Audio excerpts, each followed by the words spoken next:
Fazei-me instrumento de vossa paz.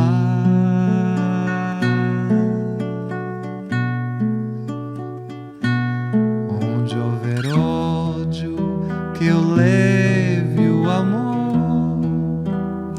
Onde houver ofensas, que eu leve o perdão. Onde houver discórdia, que eu leve a união. Onde houver dúvidas, que eu leve a fé. Onde houver erros, que eu leve a verdade.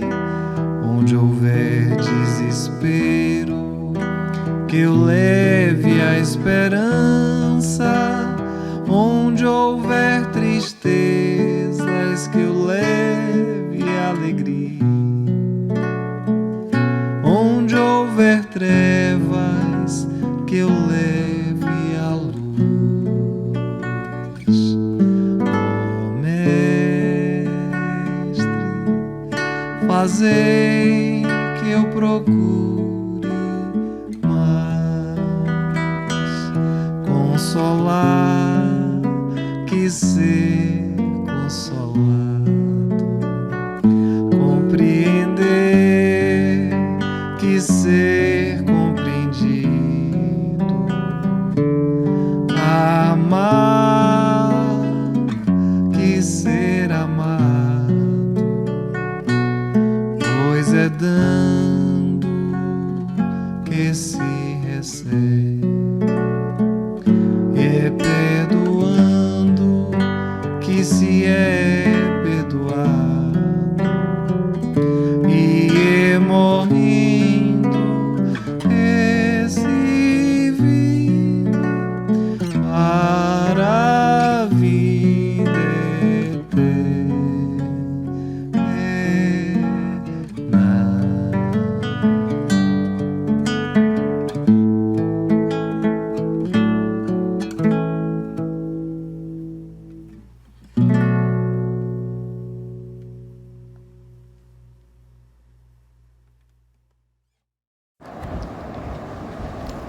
Boa noite a todos e a todas, que a luz do Divino Mestre Jesus esteja com todos nós nessa noite. E eu gostaria de iniciar esse nosso trabalho saudando aos nossos companheiros da comunidade Espírita Nova Era, bem como a todos aqueles que compõem a Transvale FM. E agradecendo desde já o convite para essa atividade e a possibilidade de servir, nós gostaríamos de sinalizar a importância e também pertinência do tema que nós vamos trabalhar. A ingratidão dos filhos e os laços de família, conforme consta lá no capítulo 14 do Evangelho segundo o Espiritismo, nos sinaliza, a importância de cuidarmos melhor das nossas relações em família e a compreensão do que se faz necessário entender para uma boa convivência. E o Espírito Santo Agostinho trata da ingratidão dos filhos e os laços de família no Evangelho segundo o Espiritismo, de Allan Kardec, e ele inicia sinalizando a importância desse tema para a compreensão de uma das possíveis causas da ingratidão. Ingratidão essa que traz efeitos das nossas próprias faltas atuais ou até de vidas passadas, no entendimento dessa evolução espiritual pelos laços de família. Como pais e filhos, as reflexões conduzem para os benefícios do cuidado da educação, da correção, do amor incondicional, da compreensão e da indulgência no núcleo familiar. Santo Agostinho também destaca que a ingratidão é um dos frutos mais diretos do egoísmo.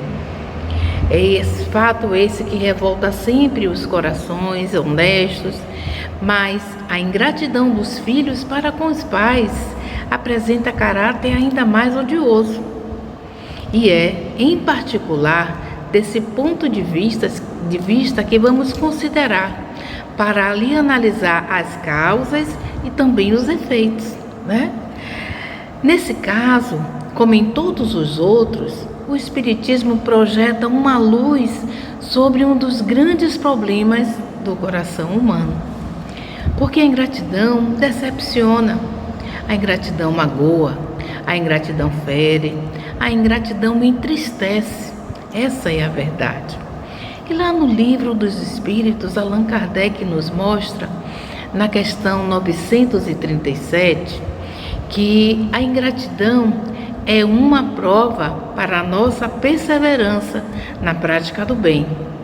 E se levarmos ela em conta, e os que forem ingratos serão tanto quanto mais punidos, quanto maior lhe tenha sido a ingratidão. Na visão espírita, a ingratidão é uma prova para a nossa perseverança na prática do bem, e não nos cabe julgar os ingratos, porquanto eles serão submetidos à justiça divina. Então, consciente disso, a gente já sabe que nós não devemos buscar julgar, buscar estabelecer contendas e muito menos colocar aqueles que nos tratam com ingratidão num patamar de pessoas literalmente ignorantes, de pessoas que não sabem o que fazem e, sobretudo, de inimigos da nossa caminhada, porque não aprenderam ainda a verdadeira essência do amar. Kardec também nos diz, né, lá no livro que é o Espiritismo, e ele se expressa de uma forma muito clara quando ele sinaliza que se nós admitirmos que a justiça de Deus existe, não podemos também deixar de admitir que esse efeito tem uma causa. Ou seja, se nós não encontramos causa para esse tipo de atitude nessa jornada, na vida presente, nós com certeza poderíamos achar, né, antes dela, ou, melhor dizendo, antes dessa nossa encarnação. Porque em todas as coisas, a causa deve proceder ao efeito. Portanto, é necessário que a alma já tenha vivido para que possa merecer essa expiação. Ou seja, nós não podemos, se não conseguimos entender o motivo dessa ingratidão, dessa desafeição, dessa sinalização de pouca afetividade, se não houve nenhum motivo na vida terrena e nessa jornada em que nós nos encontramos com essa pessoa, né? Principalmente quando se trata de processos de incompreensão entre filhos e pais, ou pais e filhos, se não existe explicação para esse ato, para essa atitude nessa jornada, a gente vai encontrar possivelmente, se tivermos a oportunidade de questionar ou de investigar, em uma vida anterior. Assim como nós conseguimos entender muitas vezes a extrema simpatia ou a extrema antipatia com alguém que nós acabamos de conhecer. Não entendemos o motivo, mas a gente sente essa situação de muita proximidade ou até de repelir esse ser que não conseguimos nos comunicar ou conviver com eles.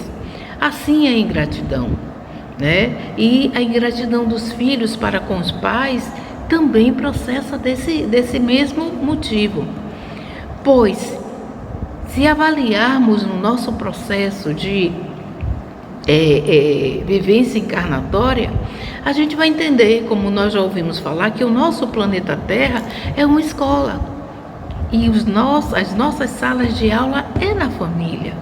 Então, é no terreno familiar onde a gente vai encontrar espíritos que nós já tivemos relação em vidas anteriores. E estamos nela exatamente para poder nos harmonizar, para podermos quitar, né, débitos do passado, para podermos reajustar esses laços do afeto que por qualquer motivo em vidas anteriores não foram muito positivos. Então, nós entendemos que muitas vezes a dificuldade de relacionamento entre pais e filhos, entre filhos e pais, quando eu digo pais, eu estou falando tanto o pai como a mãe, mas esse relacionamento, ele tende a ser complexo e muitas vezes até difícil se esses espíritos tiveram uma relação de convivência em jornadas anteriores. A gente sabe perfeitamente que nós, quando mergulhamos no corpo físico para reencarnar, nós estamos sob a égide do véu do esquecimento. E por que nós precisamos esquecer determinadas vivências, determinadas situações do passado? É porque nós precisamos, nessa nova jornada, adentrarmos sem nenhuma memória daquilo que muitas vezes nos custou caro, nos foi difícil. Para uma mãe vai ser muito difícil gestar durante 9 meses, depois dar à luz e conviver com o ser que ela gerou, um invólucro carnal, sabendo que esse ser ele foi um algoz em vidas passadas. Sabendo que esse filho também foi alguém que foi o motivo da sua destruição, que ele foi um inimigo. É muito difícil.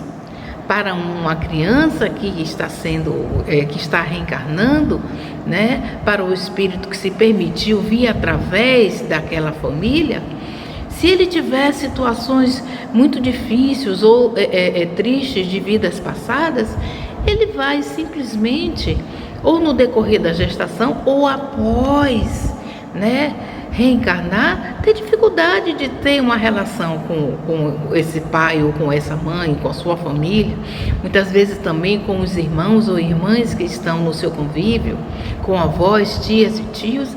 Daí gera essa forma agressiva da criança se relacionar. Então muita coisa nos tirado exatamente para que esses processos de vida passadas não venham a impedir ou dificultar os nossos relacionamentos e até mesmo o cumprimento das nossas ações que esperam por nós como missão de vidas anteriores. Então, se eu tiver nessa jornada alguma lembrança de qualquer situação que tenha me feito ser a causa ou eu estou colhendo o efeito, isso vai impedir que eu consiga, né, tentar equiparar essa vivência, ter um relacionamento mais harmônico, ser trabalhado pela fé, pela compreensão, porque eu vou estar com algo que vai estar assim, de uma certa forma, me incomodando o tempo todo. Portanto, a lei de causa e efeito, se ela for muito bem aplicada, a gente vai entender que a dificuldade da vivência do hoje tem sim relação com o meu passado. Quando eu sei que eu sou espírito eterno, que além dessa vida, eu já tive outras. Então eu vou buscar um entendimento dessa forma e buscar também compreender para poder conviver melhor, né? Então, ciente de que nada é por acaso e que nada acontece por coincidência, a gente vai buscar compreender, através inclusive pelo ensino dos espíritos superiores, que as nossas vicissitudes das vidas corpóreas, elas se constituem uma expiação das faltas e das provas do meu passado, ou serão também provas para o meu futuro. Embora o ser encarnado não conheça ou não se lembre dos atos praticados em existências anteriores.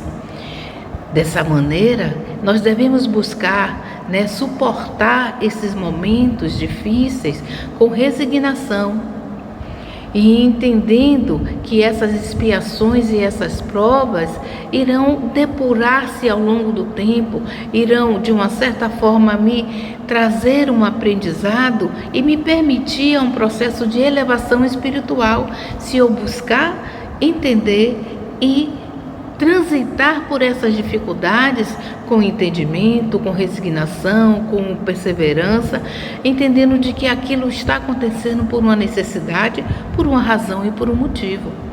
Confiando em Deus, principalmente porque Ele conhece as minhas imperfeições, mas eu não lembro de todas elas. Eu sei aquelas que estão dentro de mim se eu me permito mergulhar nelas. E tem também que as naturezas das nossas problemáticas, considerando as provas que eu vivencio hoje, as dificuldades por qual estou passando, elas também podem indicar para mim quem eu fui ontem, o que eu fiz, né? Não lembrando exatamente do fato, mas entendendo de dentro daquilo que, de uma certa forma, grita dentro de mim, pelas minhas atitudes, às vezes pelos meus pensamentos, que eu ainda posso trazer reminiscências de vidas passadas, e isso diz muito sobre a minha personalidade, daquilo que eu fiz, daquilo que eu pensei, daquilo que eu pratiquei, né, da forma como eu julgo as pessoas, ou julgo os atos que eu vejo de um culpado, e não lembro das faltas que eu infligi. Um sábio já disse que quando algo em alguém nos incomoda muito, isso significa de que tem algo nesse sentido também dentro de mim. Então, quando eu não conseguir entender efetivamente o que está acontecendo com o outro, que eu busque não julgar, que eu busque entender que naquele momento, mesmo equivocado, aquele ser teve determinada atitude achando que era o melhor que ele poderia fazer. Isso diz muito, né, sobre o ser que é indulgente, sobre o ser que é compassivo também.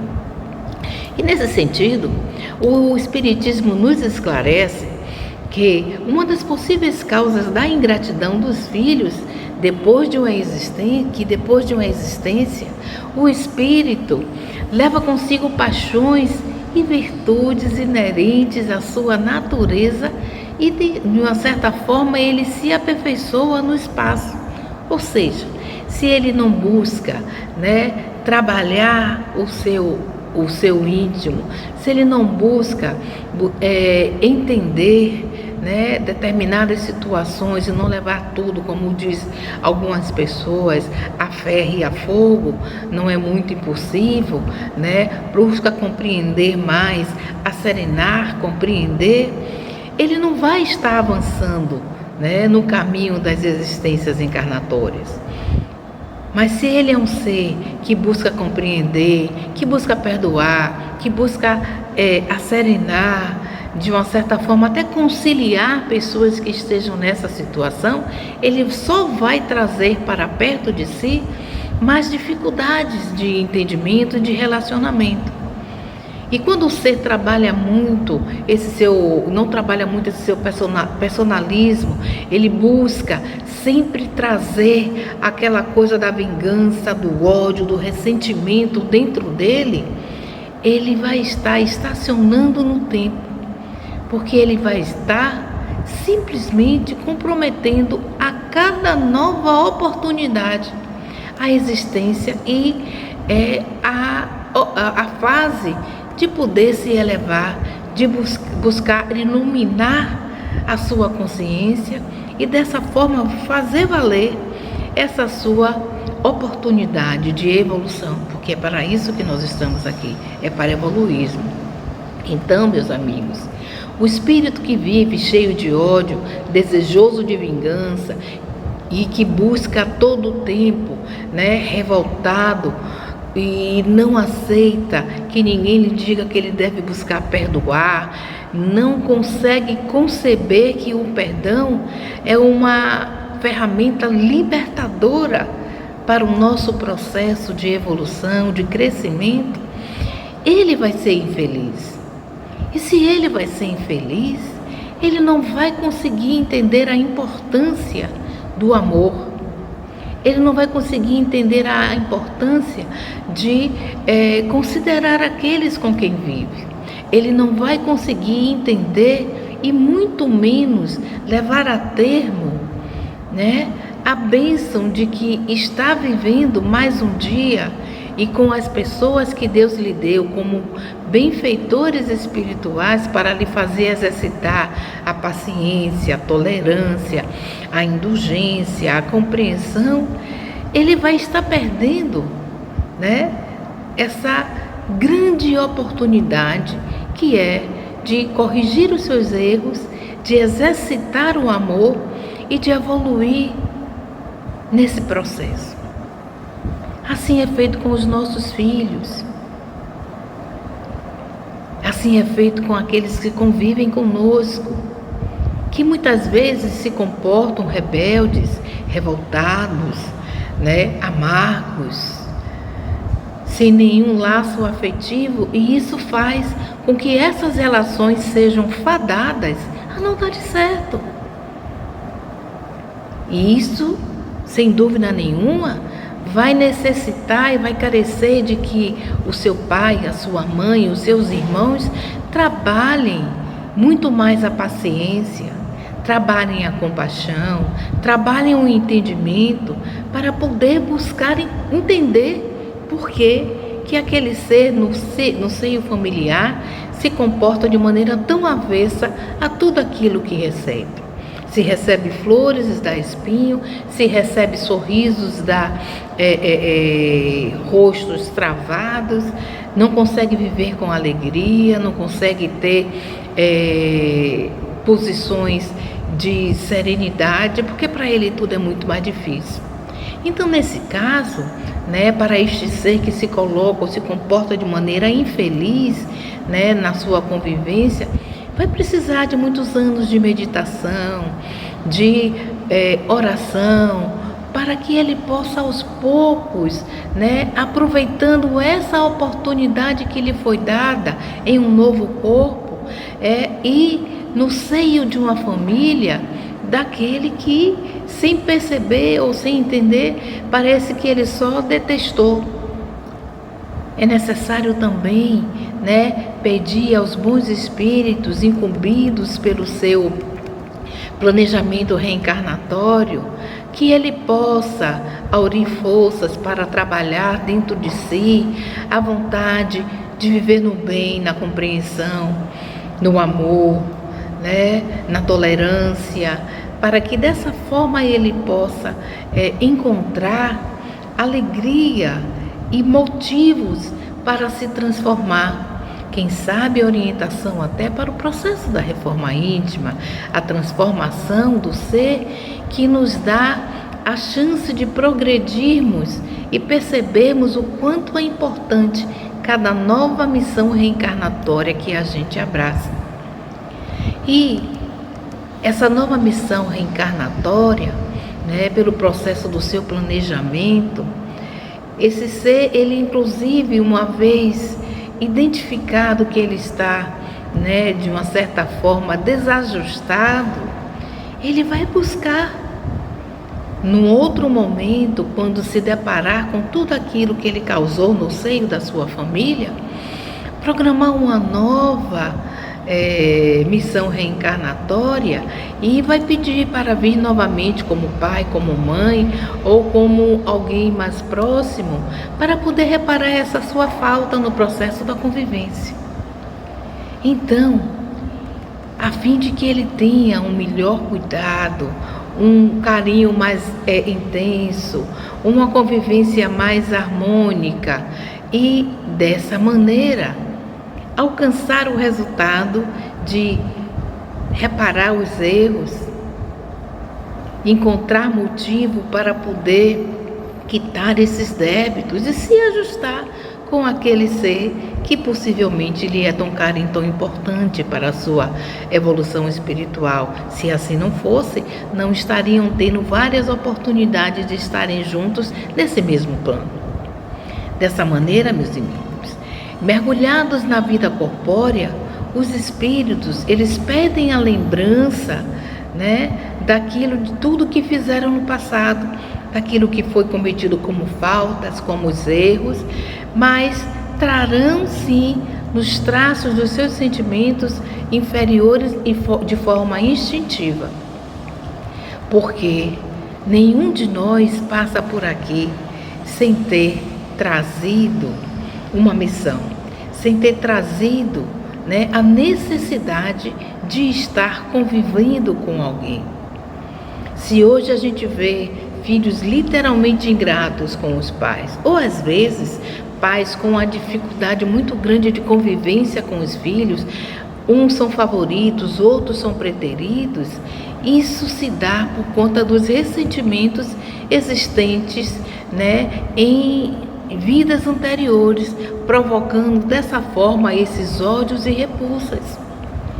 Não é que pai e mãe queira ter um filho que é favorito.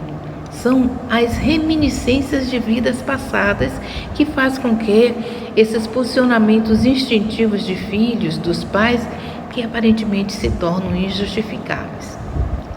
Dessa forma, por outro lado, nós como mães e pais temos a missão de educar e de cuidar e de educar os filhos, corrigindo os seus possíveis desvios, percebendo e corrigindo também as suas más tendências, inclusive, se necessário, corrigindo as suas para com os filhos.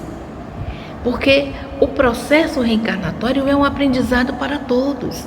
Ninguém está em uma família de forma aleatória.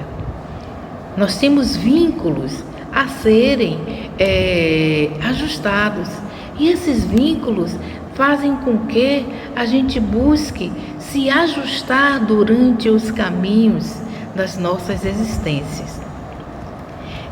Então, se a gente não cumprir a nossa responsabilidade de pai e de mãe, conduzindo os nossos filhos para o caminho do bem, né, nós traremos para o nosso seio interior também a responsabilidade e muitas vezes também a culpa de ver esses seres que nos foram dados para cuidar, para educar, para administrar no processo, né, da condução dessa jornada. Nós nos sentiremos fracassados e passaremos pela tristeza, né, de ver os nossos filhos no caminho do mal, sofrendo de uma forma intensa e nos sentindo responsáveis por esse motivo.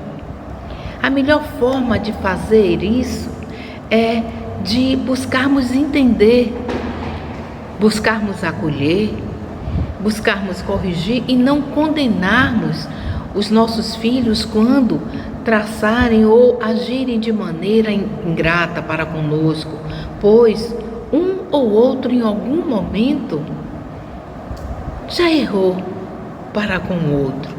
Alguém nessa relação, ou os pais, ou os filhos, já odiou muito esse outro espírito. E um ou outro vieram nessa jornada existencial para perdoar ou para expiar.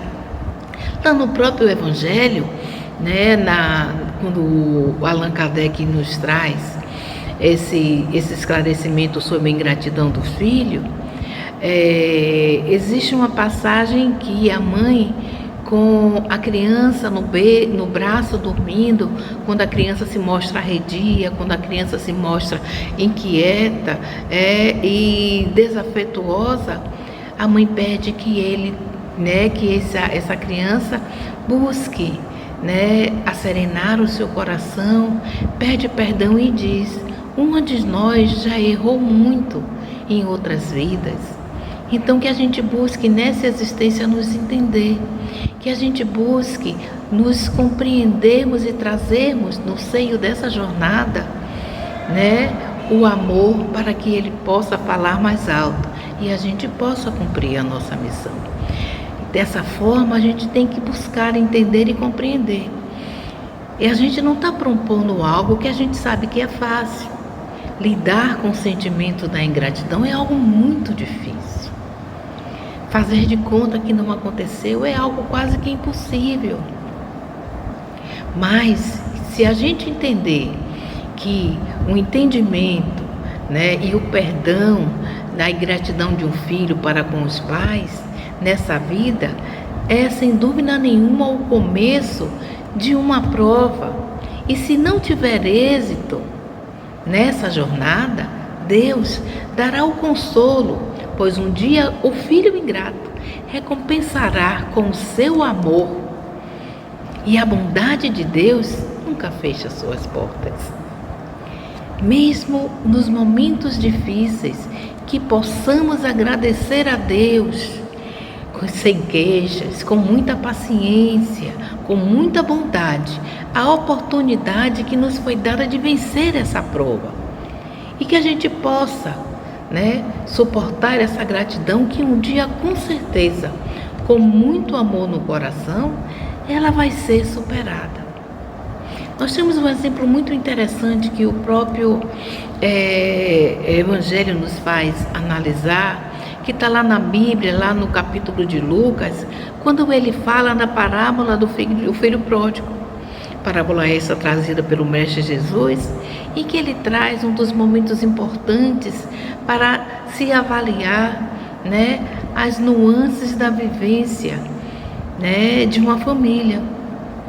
Quando o filho mais novo, para um pai que tem 2 filhos, o filho mais novo pede ao pai, em um determinado momento, quando ele já se acha em condições de buscar trilhar o seu caminho, ele pede ao pai do nada que divida, a herança, que dê a parte que lhe é cabida, aquilo que lhe é de direito, e ele vai buscar, porque ele quer viver a vida dele, conhecer o mundo e gozar aquilo que ele acha que ele tem direito.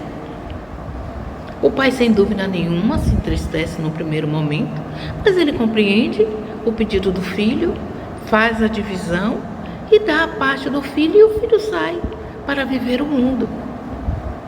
Só que o filho, pelo seu grau de imaturidade, pela sua falta de observação e falta de experiência, ele sai no mundo gastando de uma certa forma, sem nenhuma provisão, sai comendo, bebendo, fazendo tudo aquilo que ele acha que é de direito, sem buscar fazer reservas para os dias que virão, acaba perdendo tudo, bebe muito, se entrega à bebida, se entrega a uma vida desregrada e acaba perdendo tudo aquilo que lhe era direito na sua herança. E ele gasta aquilo que é seu em herança ainda em vida, tanto a dele como a do pai. E começa a passar dificuldades, começa a passar fome, dorme na rua, não tem um pouso certo, começa a viver uma vida de mendigagem e se vê em um determinado momento sem nada, sem apoio, sem casa, sem leito, inclusive se vendo a possibilidade de, com tanta fome, de começar a dividir a comida com os porcos para não morrer de fome.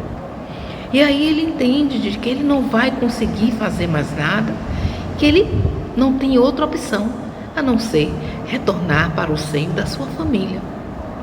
E nesse propósito ele volta, logicamente consternado, constrangido por ter se afastado da família, ter sido de uma certa forma arrogante a pedir ao pai que desse a ele o que era de direito, porque ele queria levar uma outra vida diferente daquela pelo qual o pai o criou, o educou e o sustentou. E ele retorna.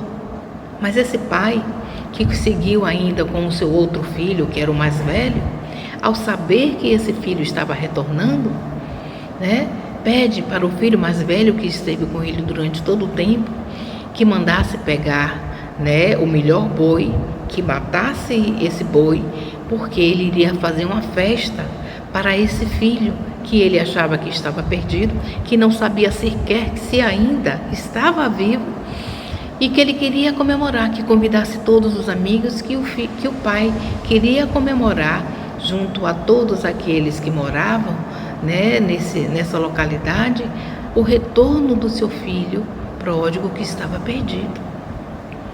E o filho, que estava com o pai durante esse tempo todo, acaba se aborrecendo e diz para o pai: Pai, eu estive contigo aqui esse tempo todo, nunca lhe abandonei, cuidei do Senhor, lhe servi, lhe ajudei, e agora o Senhor quer que eu mande matar um boi para que o Senhor possa comemorar o retorno desse filho. Eu estive com o Senhor durante todo esse tempo. E o Senhor nunca me permitiu matar um bezerro sequer, para que eu comemorasse com os meus amigos. E agora o meu irmão, que lhe foi ingrato, que lhe deixou, que foi correr o mundo, que pediu a parte da herança dele, o senhor quer fazer festa? E aí o pai disse: filho, tudo que é seu, tudo que é meu é seu. Eu amo muito. E eu lhe sou grato por ter estado comigo esse tempo todo. Mas o seu irmão estava perdido, eu sequer sabia se ele estava vivo. O meu amor por vocês é muito grande, mas me permita receber de volta com uma festa o meu filho que estava no mundo passando necessidades. O que é meu hoje será seu, e ele terá que buscar num novo caminho alcançar tudo aquilo que lhe já foi dado e que ele simplesmente desperdiçou.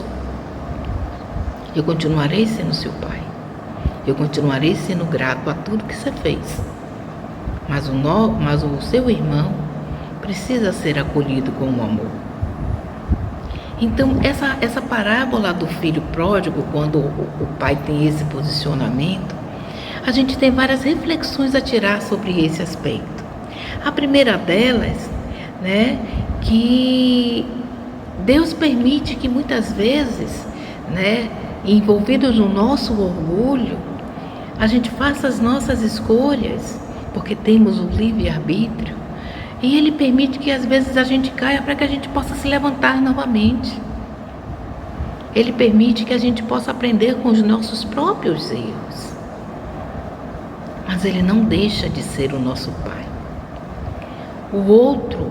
A outra reflexão que a gente pode tirar dessa história também é que Deus, Ele tem paciência com os erros nossos, porque Ele conhece a nossa imperfeição, porque Ele conhece a nossa essência e Ele nos aceita como nós somos. Assim o pai fez com o filho pródigo, mas não deixou de ser pai. Um outro ponto que cabe também avaliar na reflexão dessa parábola é que Deus nos acolhe, quando nós nos arrependemos dos nossos erros. Que Ele sabe que vai chegar um momento em que o nosso remorso, que o nosso arrependimento vai bater, quando a gente se deparar com a situação do nosso erro, e vai nos fazer compreender que tudo poderia ter sido diferente. Bastava, então, que a gente buscasse entender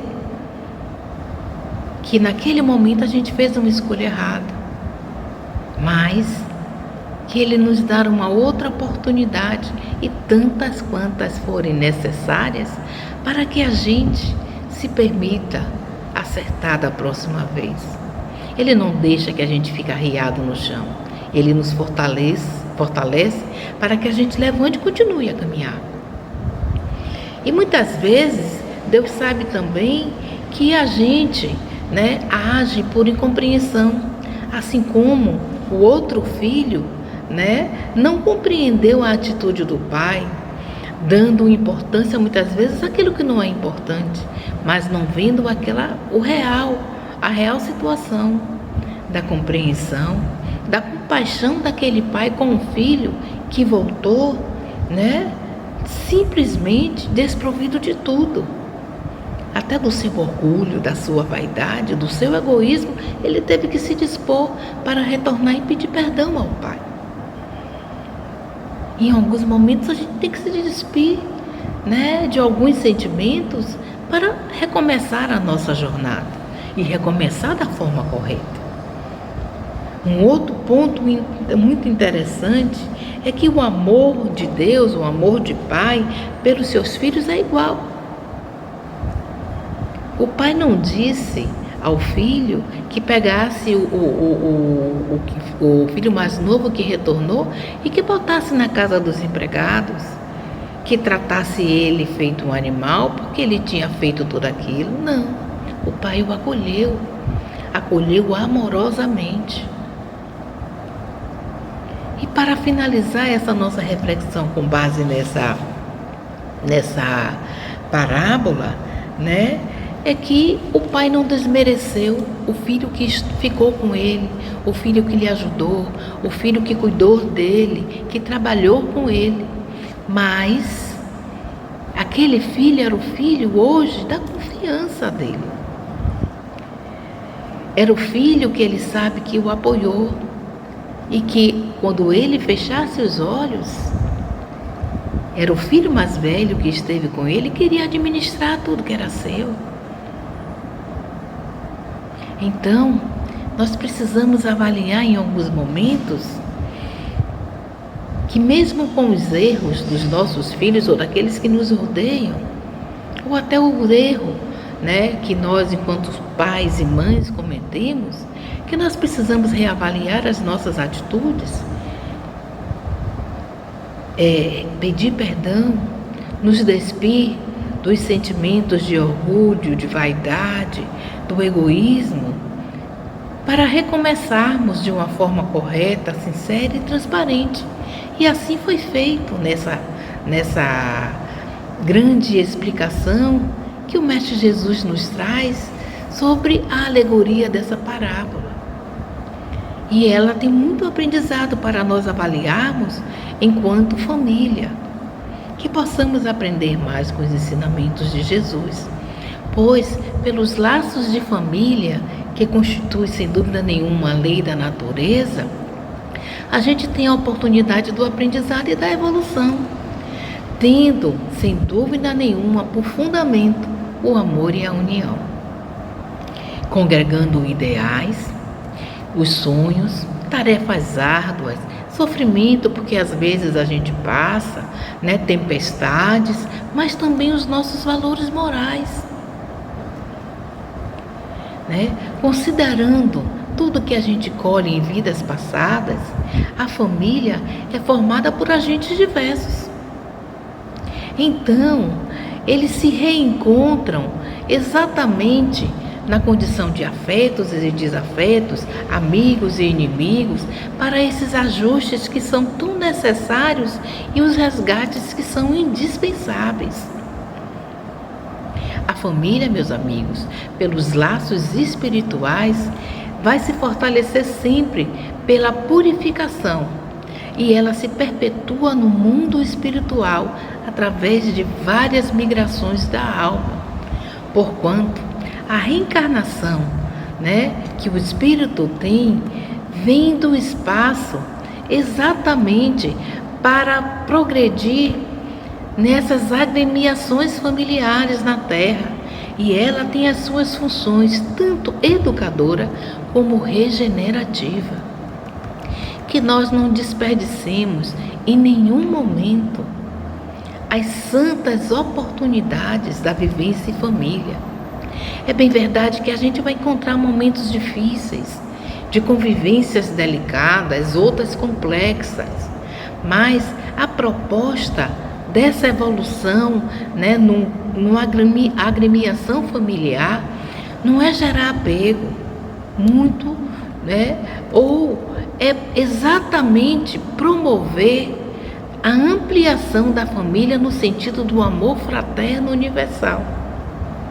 Então, todas as vezes que nós formos chamados a vivermos em família, que a gente busque entender que ali está a nossa maior oportunidade de resgate, de reparação, de correção de erros e, sobretudo, de aprendermos a amar de forma incondicional. Na vivência em família, a semente a ser plantada é a do amor incondicional, sem nada a esperar em troca. E muitas vezes a gente cria expectativas demais.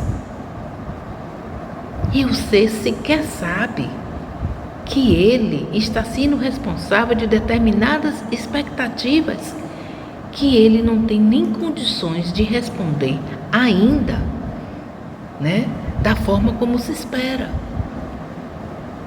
A recompensa né? Nesse caso, para pais e mães, avós ou aqueles que estão responsáveis pela educação de um ser em formação, é exatamente a satisfação de ver essas crianças, esses jovens trilhando o caminho do bem. Quem ama de verdade já vai se sentir de uma certa forma recompensado, só de saber que conseguiu imprimir nesse ser ou conseguiu conduzir ele para o caminho do bem, do amor e da felicidade. Então, dessa forma, que a gente possa buscar sempre acolher e auxiliar os nossos filhos, né? Ou aqueles que vêm para a nossa responsabilidade educacional, sejam eles filhos consanguíneos ou não, né? Seja eles os nossos filhos diretos ou não. Deus não colocou eles perto de nós se não tivesse um firme propósito. E depois, no mundo dos espíritos, a família irá se felicitar por ter salvo alguns náufragos que puderam salvar, que poderão lá na frente, quem sabe, salvar outros também. Porque nós iremos deixar em cada um deles os nossos exemplos. Nós deixaremos neles, tá? Sem dúvida alguma, na memória gravada, as nossas atitudes, as nossas palavras. E é tão bonito quando a gente vê um jovem, né, um ser já de uma certa forma no caminho, né, da vida adulta, lembrando e dizendo àqueles que virão depois para ele cuidar, que ele foi educado da melhor forma, que ele foi muito amado, que ele mesmo nos momentos em que errou, ele foi compreendido, que ele foi perdoado, que ele foi educado no caminho do bem. E na sua prática diária, ele exalar o amor que ele respirou no seu processo educacional. Deus, quando nos dá filhos, filhas, sobrinhos, sobrinhas, netos, netas, bisnetas, né? Outros que vieram para ser educados para a gente, seja em que grau for. Ele nos dá porque sabe que pode confiar naqueles que Ele nos está dando para que a gente possa educar e tomar conta. E no nosso retorno à pátria espiritual, nos será perguntado o que nós fizemos daqueles que nos foi dado para administrar, para cuidar e educar nessa jornada. E que quando a gente tiver que prestar contas dessas administrações, a gente possa prestar conta com os melhores resultados possíveis, com sementeiras de amor, com sementeiras de perdão, com sementeiras, né, de felicidade, de compreensão, de paciência e tolerância, por mais difíceis que sejam, porque é isso que Deus espera da gente. E quando nós nos encontrarmos de volta no mundo espiritual, para onde nós retornamos quando o prazo de validade dos nossos corpos físicos acaba, em um momento nós vamos todos nos reencontrar no mundo espiritual. Que nós tenhamos a certeza de olhar para eles com um coração agradecido por essa vivência. Que nós tenhamos também a certeza de que Deus confiou em nós os seus melhores tesouros, que são os seus filhos, e que nós conseguimos, né, cuidar desses tesouros como joias valiosas, diamantes que nos foram dados para nós lapidarmos, e nós lapidamos e cada um deles com amor, com afeto, com carinho e com cuidado, porque é isso que Deus espera de nós, sem nos esquecermos que cada um de nós, ainda no corpo físico, quando atingirmos a velhice, né, sem dúvida nenhuma, iremos receber dos filhos aquilo que nós os ensinamos a serem como adultos para cuidar, né, dos mais velhos. E essa também deve ser uma preocupação, né, a educar as crianças e os jovens a amar e respeitar os idosos que estão ao seu redor, e além daqueles que não estão na nossa convivência diária, mas que eles aprendam a respeitar aqueles que já têm uma certa experiência, porque possivelmente também foram seres que amaram, que educaram, que cuidaram com muito zelo aqueles que foram dados para ele cuidar. Que o Mestre Jesus nos abençoe e fortaleça nessas nossas tarefas diárias de educação, de condução no seio de uma família, de poder fazer isso com os ensinamentos morais que o próprio Cristo nos ensinou. Porque se as nossas palavras, se os nossos atos, se os nossos pensamentos refletirem tudo aquilo que o Mestre Jesus nos deixou como legado quando por aqui passou, com certeza nós estaremos, né, no trabalho da sementeira, providenciando que flores, né, do jardim de Deus, preenchidas de amor, de afeto, de compreensão, de cuidado, de respeito e de gratidão, possam brotar no jardim da vida, que é administrado pelo nosso bondoso Pai Criador. Que Ele nos inspire e que Ele nos fortaleça sempre a trilharmos o caminho do bem e conduzirmos no caminho do bem todos aqueles que Ele nos deu para tomar conta. Que Jesus nos abençoe e uma boa noite para todos vocês. Muito obrigado por essa oportunidade. Seu tempo. Música do meu amigo Gilto Della Sela.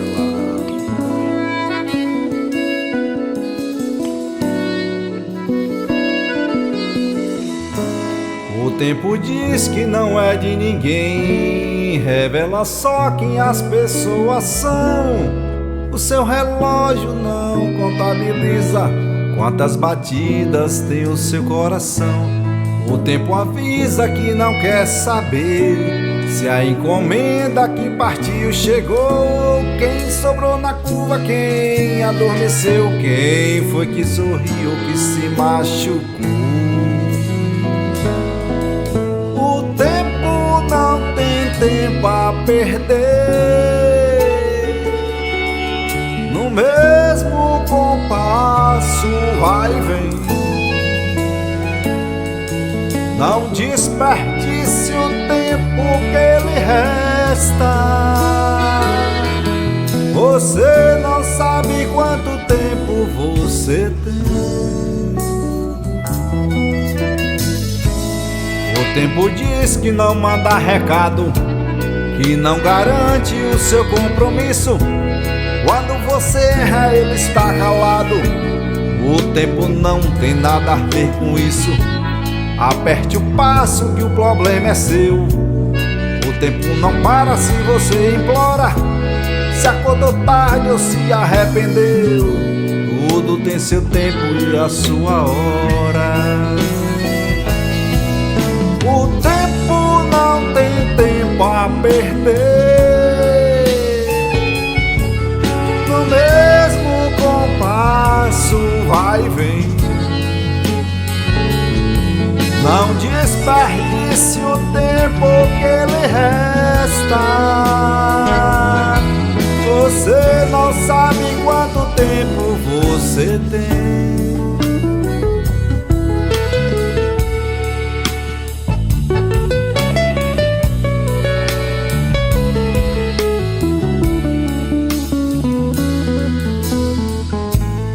O tempo diz que não manda recado, que não garante o seu compromisso. Quando você erra, ele está calado. O tempo não tem nada a ver com isso. Aperte o passo que o problema é seu. O tempo não para se você implora, se acordou tarde ou se arrependeu, tudo tem seu tempo e a sua hora. O tempo não tem tempo a perder, no mesmo compasso vai e vem.